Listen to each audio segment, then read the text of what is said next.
So as Evie mentioned, I'm Don Terry, Chief Revenue Officer here at Fifth Kind.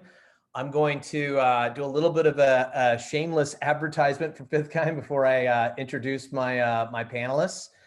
Fifth Kind's been around for a while, over the last 13 years, and really helping some of the most demanding media companies in the world tell better stories securely at scale by turning their files into asset. And one of the evolutions that we've seen a lot with clients like Marvel and Disney and Warner and others is to embrace, being able to embrace this idea and concept of real-time collaboration at the point of decision. And so we're going to talk a little bit about that today. And I'll start by introducing my panelists. I'll start with Steve, and then maybe Rich, you could do a little background on your experience and kind of your role at each of your firms. Everybody, Steve Cronan, CEO and founder, and super excited to be here today and kind of coming out of our new product in partnership with the Dolby team, and really excited to be working with Rich on this product and see what we can do together. Welcome, Rich. Yeah, thanks, Steve. Yeah, I work for Dolby. I work in the media API department, which is essentially built a lot of the technology around the back end of the real-time communications that the Fifth Kind product's using. So I run that product development team. Wonderful. Welcome, both of you. And we're excited to talk about one of the most exciting additions that we're partnered with Dolby on, and that's a new product called Live Rooms. This is something that a lot of our clients are leveraging today for being able to stream, being able to stream from set, being able to stream from any location to multiple folks, including Dolby video conferencing with noise cancellation, the ability to share your desktop and chat, all watermarked on the fly and securely, with Live Spaces integration, a lot of other things. Maybe I'll turn that over to you, Steve, to give a quick background, and then we can move over to the Q&A portion. But part of the evolution of Fifth Kind that we're most excited about today is some of those new tools, is the addition of this product to our platform. Steve? Yeah, I think this was the evolution of what happened last year as we were all locked down. This was really the remote production components of the product.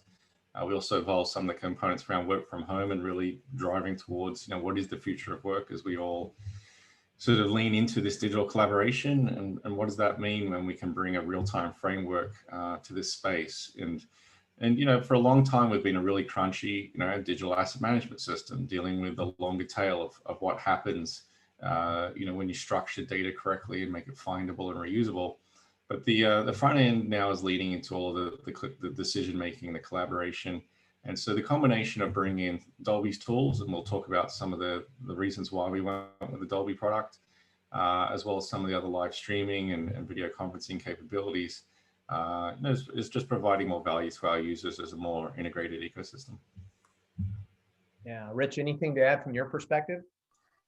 No, I can give you a bit of context of why we building this technology. This technology has been around for a number of years, and we were propensively delivering it through conferencing phones initially. But obviously, as Steve said, the changes that have happened within collaboration, people are wanting to bond that experience into applications which are for a specific use case, and that's a classic example of what Fifth Kind is doing here. So we're seeing this technology really, and it's really well applied in this use case. So it's great to be working with you guys.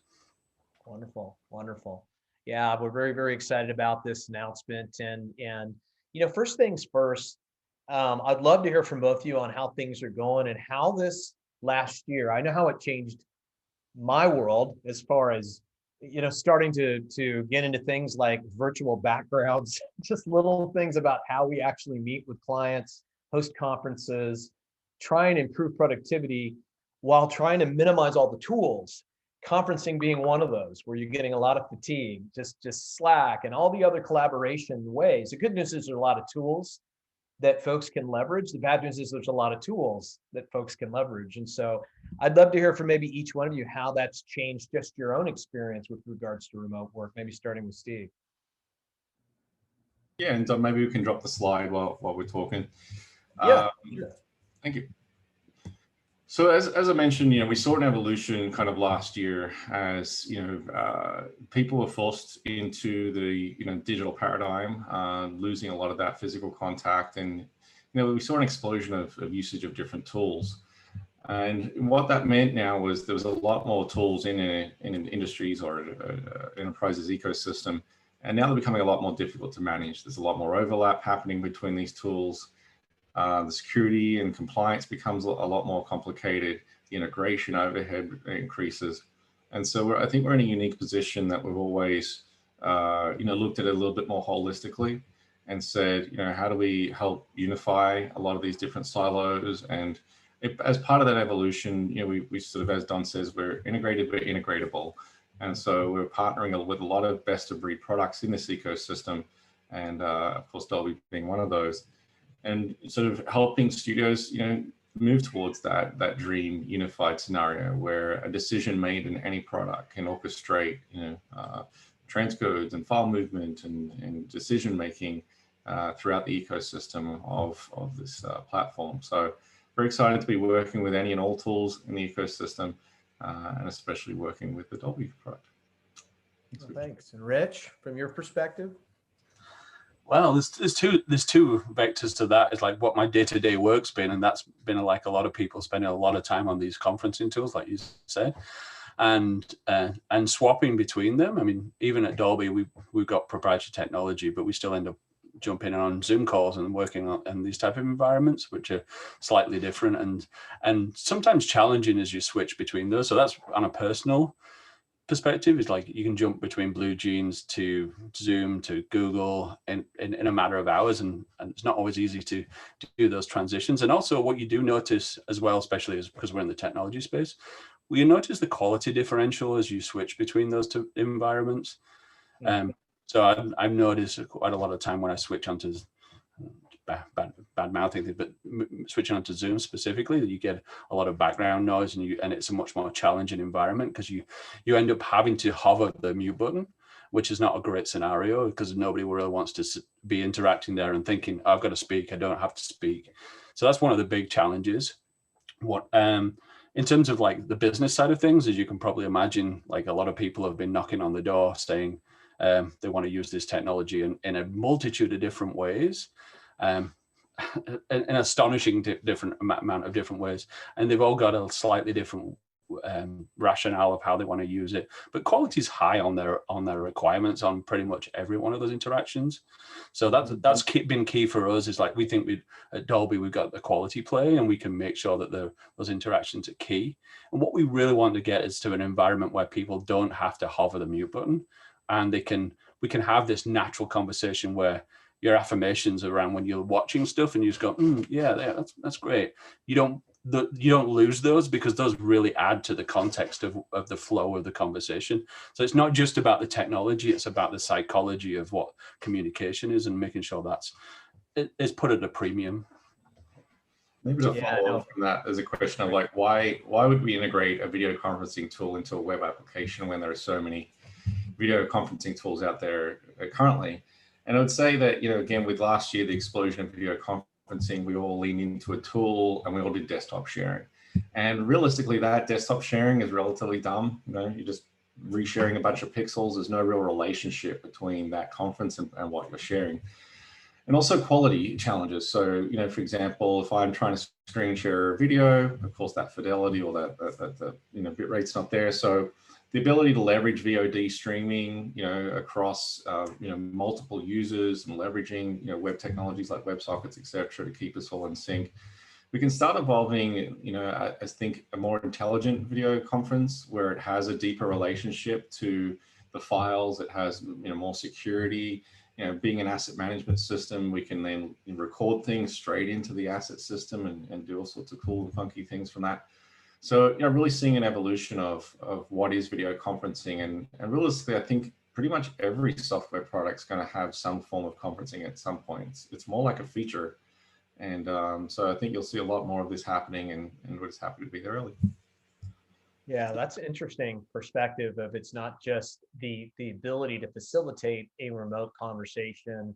It's what you can do with the information once you've got that available to you.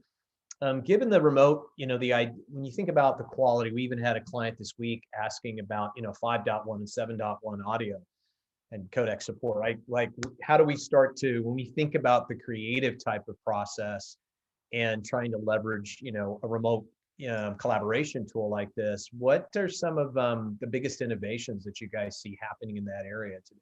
Maybe I'll start with you, Rich, and then turn it over to Steve.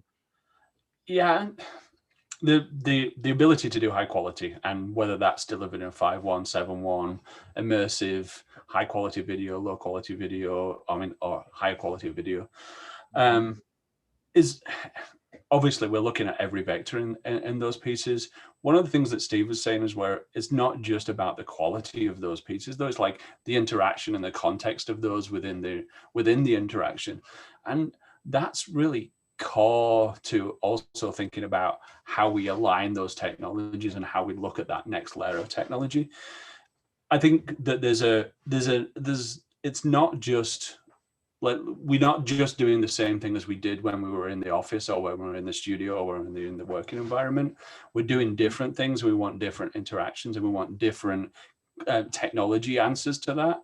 And we've been through the last 12 months thinking about what those are, and whether they are just like some of the existing technologies that aren't available through web conference at this point, or they are something even more immersive than where we're going.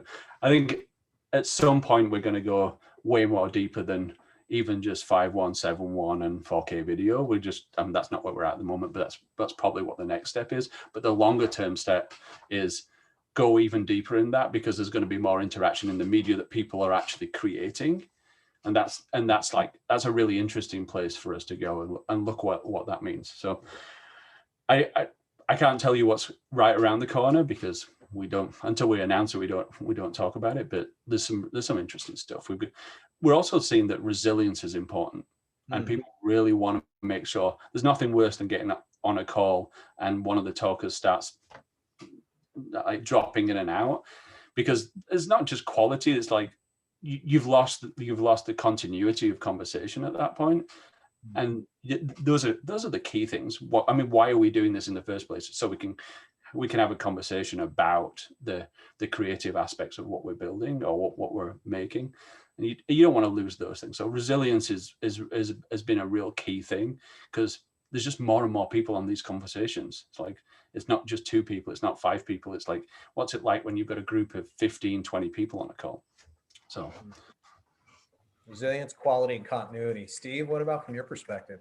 I think there is an expectation for the quality to be as high as the high-end machines that you had locally, but we're also trying to be realistic around where that boundary is, and that's where the integratable kind of integrated component comes into it. Is that there will need to be a handoff sometimes to a hardware device and other systems that are going to get really crunchy of 4K frames at 60 frames a second.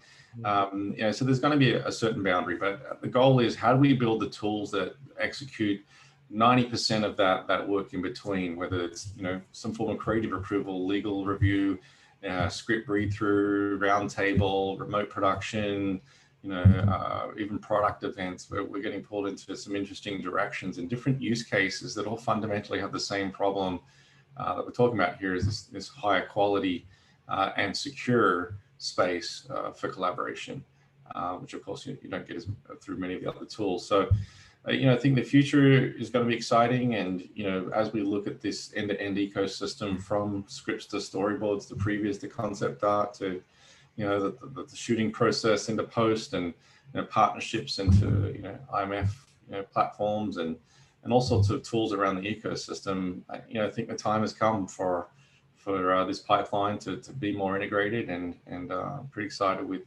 where the direction of a lot of our partners and other even competitors in the ecosystem are moving, because I think everybody's going to benefit from the investments everybody's making. Yeah, and we've seen the consumerization. I mean, one of the things that starting to leverage these tools ourselves is we are consumers ourselves, and as we go to work, we have certain expectations, whether that's from being a mobile device user, a gamer, somebody that uses remote tools. It's that expectation of being able to have a seamless experience while having the quality and depth of what you want. And maybe that's the trade-off. I do think there's some innovation too, when you think about not just this as an ability to help unlock creative collaboration, but an innovation engine where all of a sudden more people can participate. And you can have, we did a project recently where you've got highly distributed teams that maybe are in the Middle East, or maybe they're over in Asia Pacific, or maybe they're, someplace else. And even people that are doing development, visual effects, whatever that is, from their home, it starts to be a very interesting paradigm. And it becomes much more essential to make sure, to Rich, to your point, that there's continuity, that the quality, that it's available, but it's available with the simplicity of use, meaning I'm a consumer, I don't want to have to download a bunch of stuff and wait and install a bunch of stuff. So that'll be really interesting. I mean, along that vein, what do you guys see as some of the limitations or challenges? Because it's a great idea, everybody knows we need to do it, but then there's the practical idea of being remote on location, bandwidth, I mean, just all these different types of constraints. Maybe I'll start with you, Steve, from your perspective. Yeah, you just touched on some key points. Of course, anytime in a live streaming, situation or video conferencing, bandwidth is going to be a factor. I start thinking about now our new work from home policies. As we hire people, it's a new question now to be like, go do a speed test. Have you got what you need? Do we need to supplement your internet to make sure you can execute at home? It's the same now, I think, as you go on to set. Obviously we're seeing, the explosion of virtual production and, getting into a LED stage and removing some of those challenges of being on location, but, on location is still happening. In the HBA project, we were out in the middle of Mexico, and, we had, I think, under 5 meg of, uplink, but we just reduced that resolution to make it viewable. And we were able to successfully review remotely, not probably at the quality we needed, but I think that's the trade-off. If you can't, you can't get the bandwidth, then turn the dials to still make it, executable. But yeah. Yeah, I mean, anything to add?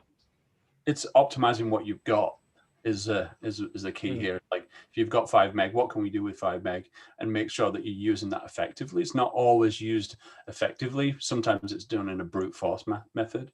Like a lot of the methodology of sending stuff, it's all like, oh, well, everybody's collaborating, so it's really important to send all the streams and everybody there. Actually, it's probably not. You can probably work out, if you've got intelligent clients on both ends, you can work out which ones need to talk at which times, or which ones need the bandwidth. So those are really interesting plays with those. Obviously, network technology is expanding at such a rapid rate. The 5G stuff is killer, and it's good. I mean, maybe not in the back of the jungle somewhere, but it's definitely in some of the things. And I mean, we got to look at Starlink as well, and some of the sort of like the coverage that you're going to get from the satellite internet providers. And if you've got 80% of the world at 150 megabits or something around that sort of speed, you're going to be able to do pretty much anything from any part anywhere on the globe. So those are really key.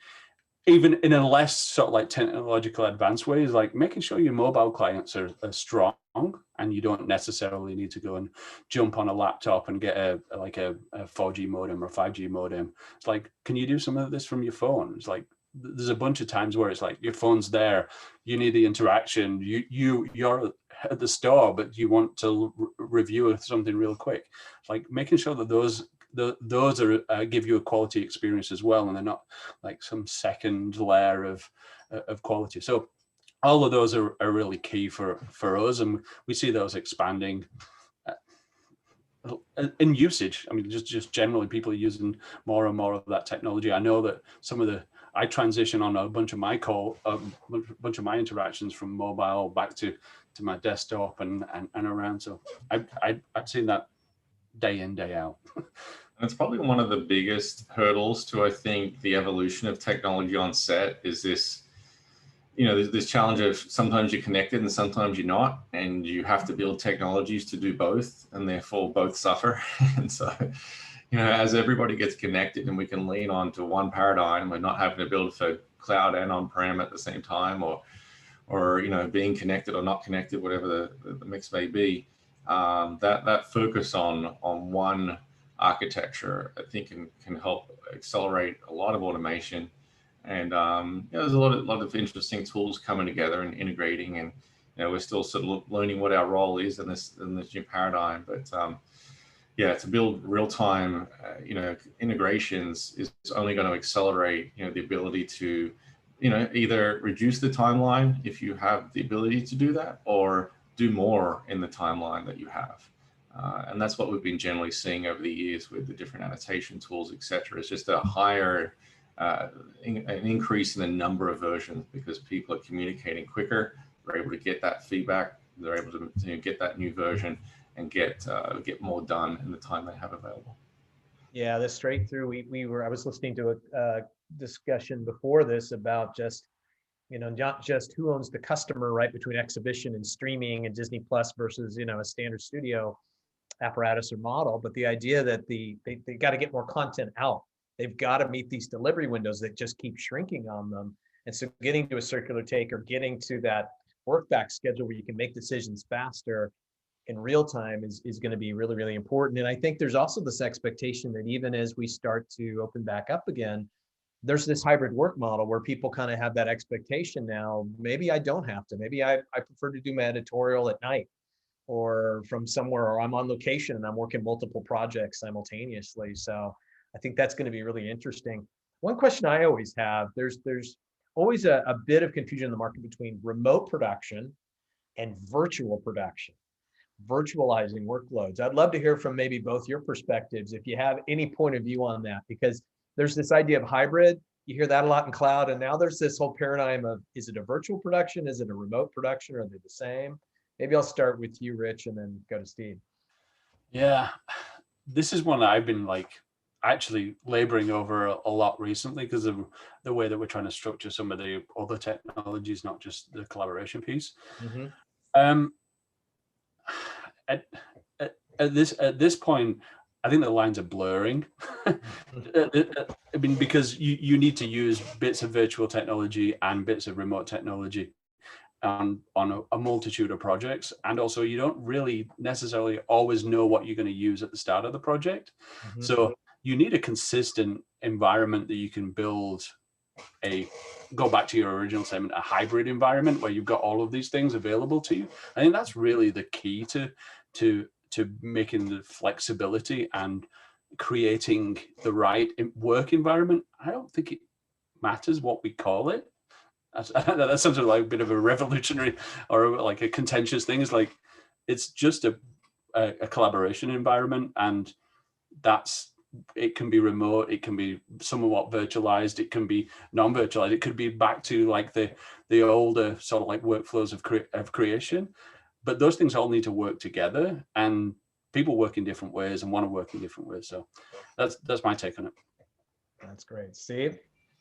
Yeah, it's been interesting because we've been doing virtual production, and we used to sort of back in the days of the universal virtual stage, be connected to the pipeline and have shoots where you're having stuff come off camera to editorial within minutes and all that kind of stuff. And at the time, it wasn't, I think, really understood the potential. It wasn't, the tools weren't as evolved.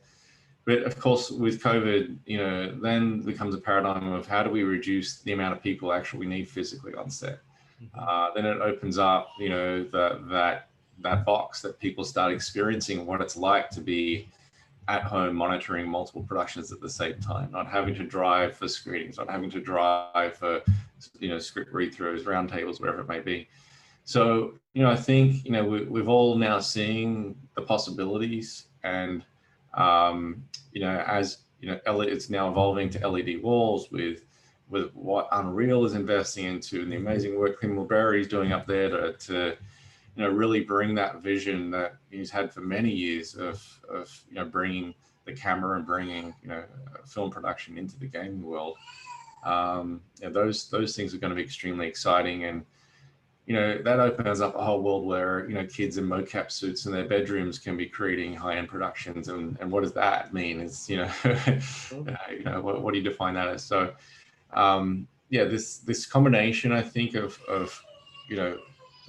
the lockdown, the LED paradigm, virtual production, remote tools supporting those paradigms, And then our challenge is making sure it's all secure and easy to use, and all that stuff that users come to expect now from a modern software platform. No, that's great. That's a great perspective. And with the last 3 minutes we've got, I'd love to ask each of you just one last question. Like, if you look back a year from now, and you're looking back and kind of seeing where we've evolved, where do you hope we're at? Where do you think we'll be at a year from now? What do you hope for? Maybe I'll start with Steve and then go to you, Rich, on just the continued evolution as we move forward. Like I said, I think the evolution of what is video conferencing and what is remote collaboration will continue to evolve. I think more products will become integrated, and more pipelines will become automated and connected. There's obviously in the business side of the fence, there's a lot of interesting discussions happening around how to make this happen for the studios, and break down some of those walls and those silos that we've had. So I really hope we can start unifying some of these departments a little bit more. But holistically, I really hope these solutions are making people's lives easier, and they're able to have more time with their kids, and all the other benefits that come from being in a digital collaboration world is finding more time for your life as well. Yeah, work-life balance. How about you, Rich? From a company perspective, we're really looking at like, how can we make this technology more accessible for more use cases? So it's like how to apply it to those different use cases, because we're still in the first layer of adoption outside of just the basic video conferencing. So it's like, what technologies do we need to build on top and augment this with? And those are the things that are super interesting. I think will start emerging over this next 12 to 18 months. And that's because they were being thought about during this COVID period, and people are just getting to the point of through development and starting to expose them into the world. And then we'll get the first and early rounds of customer feedback or user feedback. And that'll be the real evolution when we get that feedback of like, oh yeah, that's cool, but how about this, this, and this? And those are the things that I'm waiting for, because we're just on the precipice of that, with people starting to look at the next layer of tools, the next layer of tooling, and what those pieces are. I think other than that, I think Steve's right. There's just going to be more. We're just going to get more and more of it. Like nobody's rushing to go back into offices. Nobody's rushing to go back to the old way.